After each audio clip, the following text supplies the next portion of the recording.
কি বিষয়ে আপনাদের মিছিল ছিল আজকে ইসলামপুর বাজারে?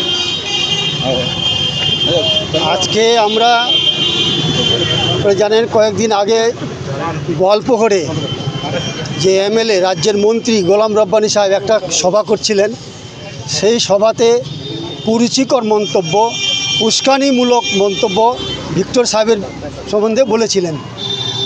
আমরা বলতে চাই, একজন রাজ্যের মন্ত্রী তিনি কিভাবে এরকম উস্কানিমূলক কথা বলতে পারে? তিনি তো হচ্ছেন বিধানসভার একজন সদস্য, ক্যাবিনেট মন্ত্রী। তার মুখ থেকে এরকম অকর্যবাদ অসাংবিধানিক ভাষাটা বার হলো কী করে জনসমক্ষে? আমরা তার ধিক্কার মিছিল আজকে এখানে বার করেছি, তার বিরুদ্ধে আমরা ধিক্কার জানাচ্ছি তাকে, এবং আমরা চাইছি যে অতি শীঘ্রে তিনি ভিক্টর সাহেবের কাছে জনসমক্ষে উনি ক্ষমা চান।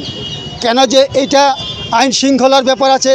পশ্চিমবঙ্গের যে কোনো জায়গায়, উত্তর দিনাজপুরের যে কোনো জায়গায় এরকম কোনো অশান্তিকর ঘটনা ঘটতে পারে, যেখানে একজন মন্ত্রী, রাজ্যের মন্ত্রী এরকম ভাষা বলেছেন। আমরা তার ধিক্কার জানিয়ে এবং তাকে ক্ষমা চাইতে বলতে চাইছি, আপনি ক্ষমা নিন ভিক্টর সাহেবের কাছে, এবং তার ভবিষ্যৎ ভিক্টর সাহেবের যদি কোনো কিছু ক্ষতি হয় তাহলে এটা প্রশাসন দায়ী থাকবে, এবং প্রশাসনের কাছে দাবি করছি আপনারা তার ওর যেখানে চলাফেরা করবে, কোথাও যাওয়া আসা করবে, তার সিকিউরিটির ব্যবস্থা প্রশাসনকে নিতে হবে। এইটা আমাদের মিছিল ছিল ইসলামপুর বাস টার্মিনাস থেকে শুরু করে ইসলামপুর থানা পর্যন্ত আমাদের এখানে বিক্ষোভ সমাবেশ ছিল।